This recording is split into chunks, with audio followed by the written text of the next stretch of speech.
reasonable concessions that would just end the war, not even concessions that would hurt Iran, just things that could just end this. But here we are.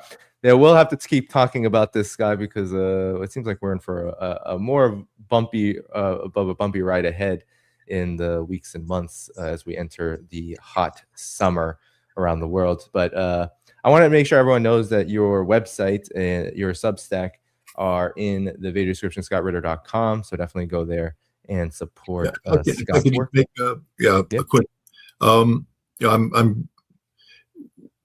We brought up Gilbert Doctorow, and he has a alternative viewpoint.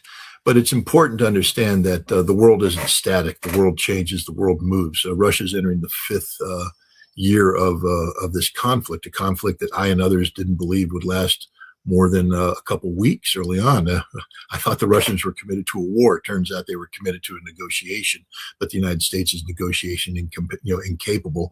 And so it's turned into this prolonged war that went from getting Ukraine to the negotiating table to a proxy conflict against the collective West, a completely different conflict.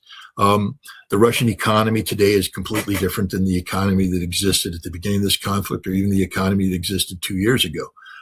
Everything about Russia, the internal domestic realities of Russia have also altered over time as Putin consolidates power in a time of war.